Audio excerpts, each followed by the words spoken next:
Assalamu alaikum ‘yan uwa, marhaba da watan Ramadan. A wannan dakin girke-girke ana yi wa kowa marhaba. And because everyone is welcome on each episode of MAGGI Diaries this season, we will be cooking with special guests. Isn't that exciting? So we're making beef and kidney stew with dumplings, and it's a wonderful meal that packs a blend of nutrition. It is healthy, great for everyone and anyone. So for the orga of my dish, I'll be using MAGGI crayfish. So na farko, I have onions, wato albasa, ina da palm oil, ina da smoked fish, yes.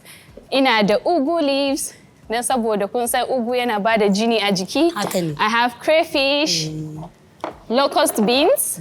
I have boiled eggs. Kin san ayamashi sai da boiled eggs. Okay. Koiba. So I have tattasai.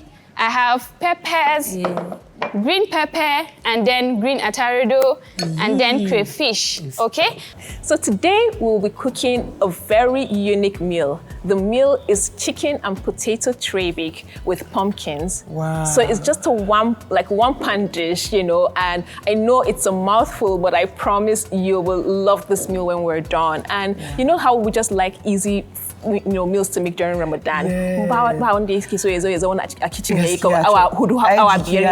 Exactly. So you just want, so it's quick and it's easy. It's one pot. We're going to mix everything in a pan. I will throw it in the oven, and you have time to do other things. Muna da shinkafar mu, ki samu shinkafar ki mai kyau. Cabbage, muna da kuma nan muna da tattasai. Nan kuma muna da ƴan carrots. Nan kuma muna da wake ɗanya. Sa'an nan muna da tumaturi, muna da kuma attarugu, sa'an nan muna da albasa. Kuma kar ku manta wannan jollof da za mu yi. Muna so mu haɗa wannan jollof da abin da ake ce mata soya chunk. MAGGI soya chunks is made from soya beans. It is rich in protein. It contains zinc and iron, which is great for you. And I'm going to be making a delicious soup with it, my soya chunks soup. And we'll be serving that with gurasa. Gurasa is, you have to be excited because I'm even more excited. From the ingredient displayed on our countertop, you might be able to guess what we are about to cook. We'll be cooking loaded Singapore noodles. This meal is giving me so much joy because I know you can't wait to see how loaded this will be. Today we'll be making chicken kebabs with cabbage and bean salad, and then with some couscous by the side, okay? Wow, the sound of it sounds delicious. Of course it is delicious. It's more delicious than you can imagine. The first thing we're going to do is just to start prepping our chicken. So I already have some ingredients prepped here. And so we'll have our chicken here cut. I'm going to be blending some herbs. So we'll have some rosemary and parsley. We'll add some spices, and then I'll put that in the blender. Just a cube of Maggi Star is enough. It gives me the amount of salt and seasoning I need in my liver. Just a few minutes, and the garden egg is steamed enough. So we're just going to scoop it out here, run some cold water over it, and take it to the blender. There, so we have put some clean water in a very clean pot to start boiling before we cook our beans. But then, like I said, we need to wash these beans. Reason is just to take out some impurities that we don't need, from storage to marketplace dust and the rest of them. So with me here, I have my special guest that will be assisting me today in the kitchen, Hajia Amina, and we are going to be preparing something different, something serious, something important, something from the northern part of Nigeria. Wato punkaso da kuma miyar kayan ciki zamu yau. Bayan nan kuma we all know how people love tea. Well, I'm going to bring something different, and it's called tea, but something more exciting, and just wait. Za mu tafi ɗan ƙayatacciyar hutu na ƙanƙanin lokaci. Idan mun dawo, za mu ci gaba da girke-girken nan namu. Ku biyo mu ku dinga ganin yadda za ta kasance. Mama, ina jin yunwa. To ɗana, je ka canja kayanka ka zaka ci abinci. ‘Ya'yana su ne rayuwata. Na san sai sun ci, sun koshi, za su iya yin nasara a rayuwa. Tun da na gano MAGGI soya chunks, kara sinadarin protein a abinci na, domin da MAGGI soya chunks zan iya ba su sinadarin protein a cikin abincinsu. Abinci mai gina jiki ga iyalina a kullum. Sannan this is the most special. Exactly. Uwar gida, idan babu wannan, ki tabbatar cewa abincinki ba zai taɓa yin daɗi ba. Wannan sinadarin magin da zaki sa, mu za mu yi amfani da Maggi crayfish a cikin wannan abincin saboda za mu sa kifi. Kuma duk abin da za ka sa kifi, ki tabbatar kin amfani da Maggi crayfish a cikin abincinki. Zan sake seasoning ɗin shi da magi mai tauraro. Kafin mu sake barin shi ya tafaso, sannan mu saka ganyayyakinmu. Ina da tambaya. Shin menene ake kiran Islamic calendar? Islamic calendar ya ake kiran shi? Duk wanda ya sani, can leave us a comment in the comment section on our social media platforms. Now that we have all of our ingredients here, kar ku manta abin da yafi komai muhimmanci a nan gurin shine Maggi star cube ɗinmu da kuma Maggi chicken powder ɗinmu. To jama'a, yanzu za mu fara da kazanmu. To abin da za mu fara na farko shine za mu yi marinating kazan. To jama'a, a lokacin da muke marinating kazanmu, ba mu manta ba mun yi on gas ɗinmu, za ki kunna oven ɗinki, za ki bar shi yayi zafi kafin ki saka kazanki. Zainab ɗan rike min haka. To bacin nan yanzu za mu ɗauki wannan za mu saka shi a cikin oven for 45 minutes. Ina da kuma ugu leaf ga kuma wannan Maggi crayfish ga kuma sinadari na da zan yi amfani da shi wato Maggi signature jollof. So shi ma ana girki da shi. Ana girki da shi duk wani abu da yake jollof zaki yi amfani da shi. Jollof rice, anything jollof, anything sauce, you can go for this. And then tunda zan yi amfani da crayfish, it's very very important na yi amfani da Maggi crayfish. Kin ga nan yankakken tattasai ne. Okay. Nan kuma crayfish ne da kake. Nan wannan ugu ne. Okay. Nan muka yanka wannan ugu za mu yi amfani da shi, za ka yi amfani da alayyaho. Wannan shine shinkafanmu da kifi, busasshen kifi. Kin dai san da yake da ɗanɗano sosai. Ga kuma albasa. Za mu sa albasa da yawa. Sai na gyara abinci a nuhu. So da farko na ce zan sa man gyada saboda ya hana shi kamawa sannan kuma ina buƙatan gishiri ga gishiri ne ga kuma man gyada zaki miƙo min su. I'm going to add some onion. Yanzu bari mu dan zuba wannan dan tattasai jajjagen. Yawwa dan Allah dauke min shi sai ki saka min su a cikin su na gama da ita. To kuma zan saka red bell peppers. Okay. Zan saka gaba daya. So daga nan dai duka sun saka su bell peppers din nawa. Ki dan kwashe kayan. Yawwa to zan ƙara yellow bell pepper. Sannu da zuwa. To yau fa gashi fa yau ina son in baki treat. To amma ina so ne ki guessing a nan me kike tunanin kaman based on ingredients ina me kike tunanin kaman zan dafa yau. To gashi na gan suya. Kuma na gan tuwon shinkafa. To na gan suya.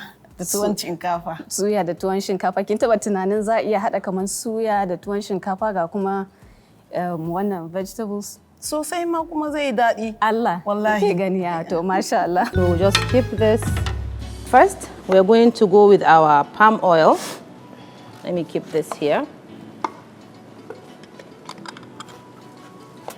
Just a little bit. We don't want much. I'm going to first start with the onions. Right in. Kin gani ko Halima? So ki ɗauko min scissors zan yanka. Okay, so I started with Maggi Star and I'm going to be finishing up with Maggi Signature Jollof. Watch me carefully while I dress the moi moi leaf. So now I'm going to dress up here by cutting down this. Please, Alina, how far about my beans? I'm almost done. At the end of the day, you might not be able to wrap up your moi moi. So after cutting down, you come back to you turn the back, you break it, you break, you break. While you break, you discover it's peeling out on its own. So that makes the moi moi leaf more flexible for you to be able to fold it properly. To kina ji ko? Zo ki gani in koya miki wannan sirrin. Ai ni ku zan so in koya. Ina so ki koya. To yanzu kin gani na gama yanka shi na mishi dan yankan tsiran ko? To sai ki samu dan wukanki. Tunda maybe ba kowa ne yake da abun bubbuga nama ba. Sai ki dan haka Okay, kamar ana chopping din shi. Yes, so that you tenderize it. In kika tenderizing din shi haka zaki iya samun better fibers sun yi dahu. For my seasoning, I'll be using signature jollof and then Maggi cubes, okay? So I'll be using my Maggi cubes and my signature jollof, all right? So we would want to just cover this for like a minute or two. And when we are back after the short break, we would plate. Me zan yi faɗa muku akan miyan kukan mama na mai daɗi da kuma ɗan wakenta mai daɗi. Ta ce sirrinta Maggi star wadda ake yin ta da waken soya da wa'yansu sinadaran masu inganci da yake ba da ma'ana a cikin girke-girkenta. Amma ba ni da abincin da na fi so don duk girkin mama na da daɗi. Maggi girki mai inganci. So this is quite easy. To spatchcock a chicken, you want to butterfly it so that it can bake or grill or roast evenly. Kuma is very important idan aka cire backbone. So kin ga yanda wannan yake, idan kika tashi kake dauke chicken din a haka, zaki juya shi ta wurin ki. Haka. Kin ga nan ne backbone din? Kin ga nan? Sai ki fara yanka. Zaki iya yi anyway. Zaki iya yi da wuka ko zaki iya yi da scissors. Okay. Kawai backbone kin ga da scissors din yafi sauki wanda ba ta iya amfani da wuka za ta iya amfani da scissors. To yau za mu yi muku wannan shinkafan da na ce muku koriyar shinkafa wato green rice. Kuma za mu kawo muku ita tare da sirrinmu na Maggi kuma abincin mu kar ku manta kullun yana tare da hanyoyin da za su gina muku jiki wato good nutrition. Farida ki kawo mana wannan tumatir din mana. Okay to. Kin gama yankawa? Eh na gama. All right. Next that will go in is our onions. So now it's time to add our seasoning. First, I'm going to introduce my Maggi star. Also going to use Maggi crayfish a while later.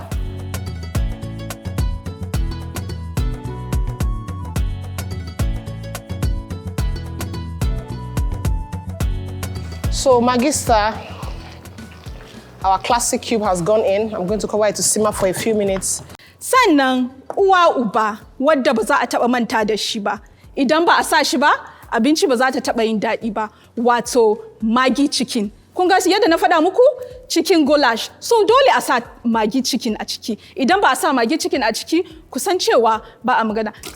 To idan na gama wanke hannuna, kisan uwar gida akwai abin da ake kira sauri, zan yi amfani da ruwan zafi in yi boiling potato ina da shi. Saboda Ramadan muke kuma babu lokaci before you know an kira sallah. So sauri nake so in yi saboda haka na riga na tanadi ruwan zafi na. Our one pot lamb sensation is looking amazing, mashallah. So I'm just going to put off the fire and then we're going to warm our bread here. This is my flat bread. I'm just going to toss it around on the hot pan. So to warm it up, okay? Kina ganin mu zuba gaba ɗaya ko kuma dai mu bari mu rage? A dai zuwa mana guda ɗaya. Jama'a, our meal is ready and it's looking so nice and delicious. Hawa, what do you think of this meal? Wow. Wallahi jira nake a sha ruwa in so mu kaiwa baki. Kai nake kamar ma zan iya cinye duka wannan. Stay updated with MAGGI Diaries. Za mu sake haduwa da ku a wani shiri na gaba. Ina muku fatan alkhairi da ƙoshin lafiya a wannan wata mai albarka. Sai mun sake haduwa. To jama'a masu kallon mu gashi mun zo ƙarshen wannan zangon na MAGGI Diaries season din mu ya kare kuma I hope Allah ya sa dukan ku kun koyi abubuwa da yawa sai kuma wani season insha Allahu Allah ya sa muna da rai da lafiya. Ramadan Kareem.